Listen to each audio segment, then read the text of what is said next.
Kenal Umar bin Khattab? Oh kenal, luar biasa. Cuman di Soreang Pak yang kenal Umar bin Khattab tuh. Tapi masih mendingan lah, di Palembang ada yang kenal Fir'aun.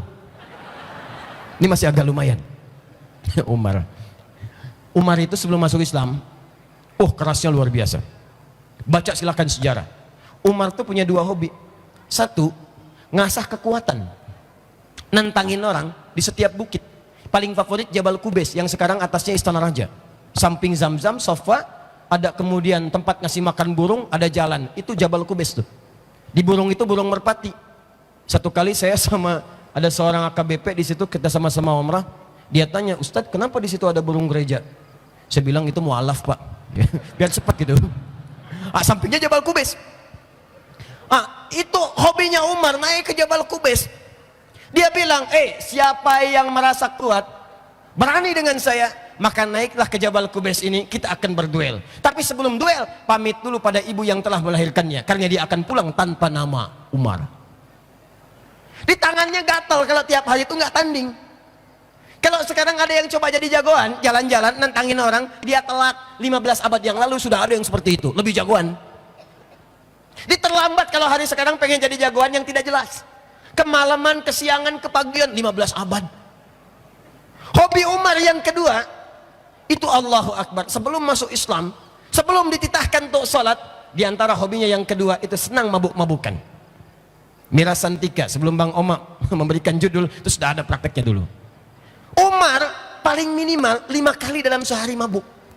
Paling minimal 5 kali. Tapi tahukah Anda, begitu kemudian turun risalah Islam, hanya mendengar kalimat ayat Al-Quran, Toha, tersentuh jiwanya, berubah kemudian masuk Islam. Falamma aslama wa hasuna islamuhu, baik keislamannya, turun kemudian risalah solat, dipraktekkan. Solat itu yang merubah kepribadiannya. Yang tadinya kerasnya berubah menjadi tegas pada setiap kemungkaran, tapi sangat lembut dalam setiap kebaikan. Bahkan ketika diangkat jadi khalifah, maka beliau termasuk orang pertama yang dicatat dalam sejarah pernah senang belusukan dalam setiap kesempatan, makan mendatangi rakyatnya. Umar belusukan dan tidak pernah bawa wartawan. Colok.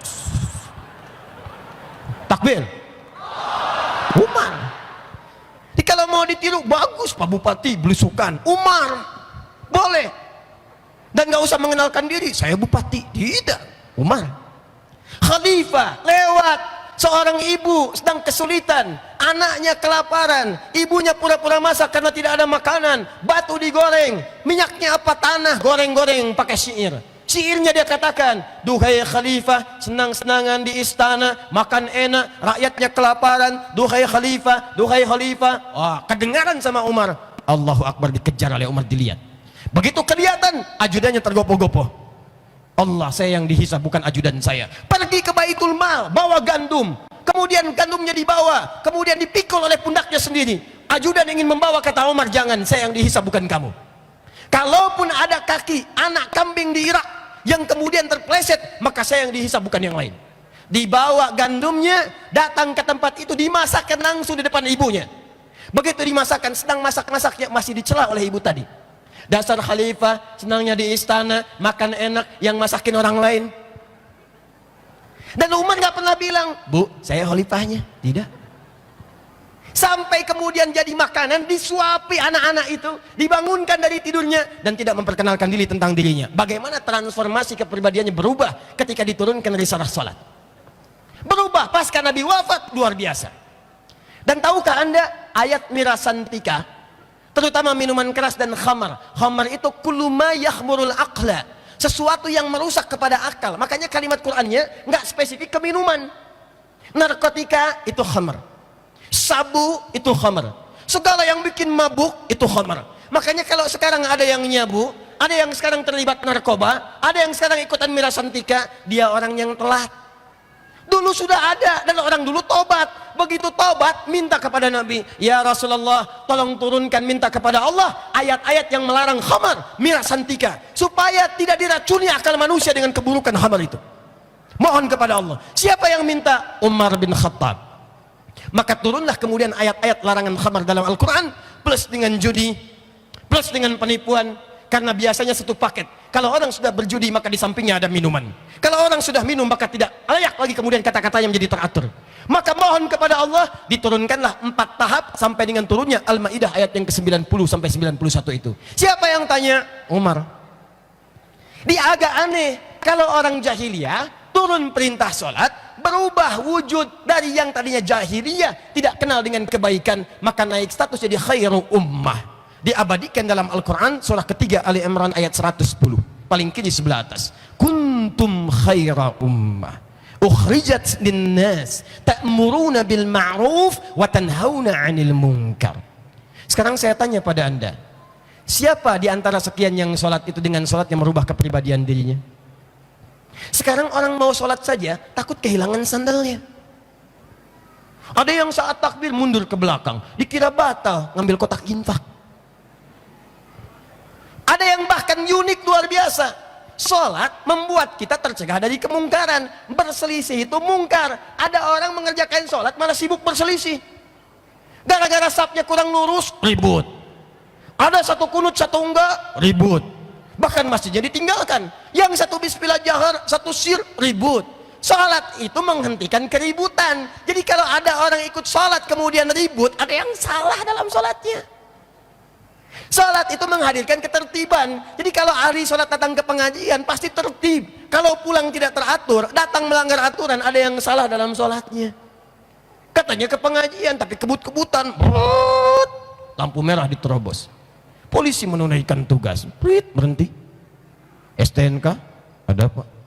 SIM lengkap. Mau kemana? Pengajian. Siapa? Ustadz Adi lagi. Tahu ada lampu merah di sini? Tahu pak. Kenapa diterobos? Saya tidak tahu ada bapak. Kayak gitu tangkap aja pak.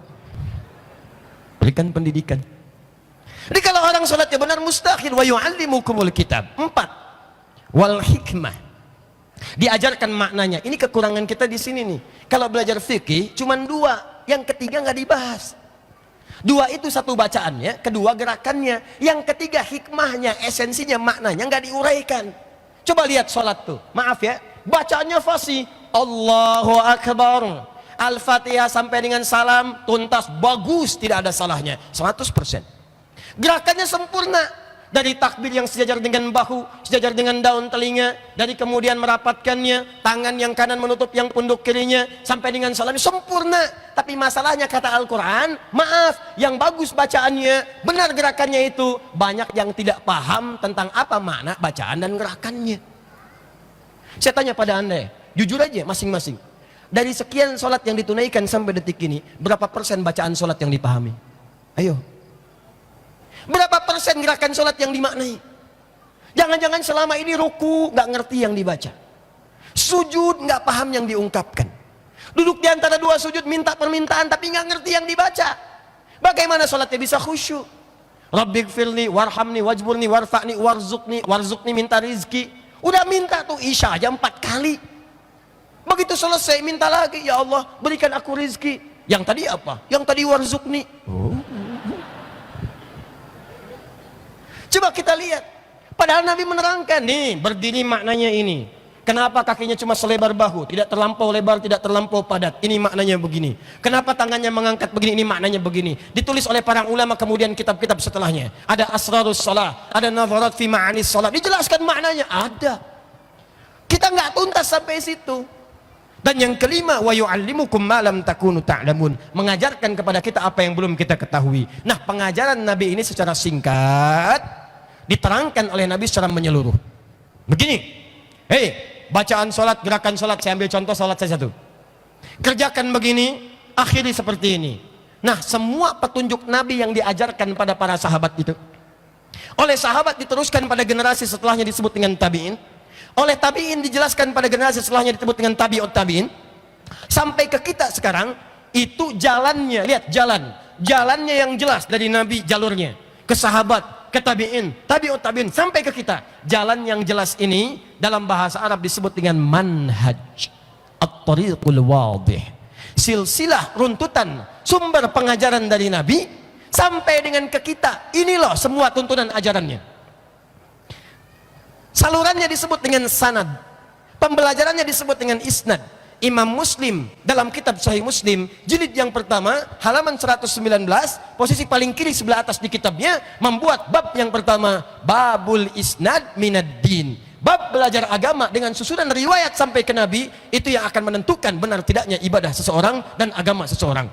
Nah, semua kumpulan ajaran Nabi itu disebut dengan manhaj namanya. Bacaan salat, gerakan salat, cara umrah, cara tawaf, cara sa'i, cara tahallul, sampai semuanya disebut dengan apa namanya? Manhaj.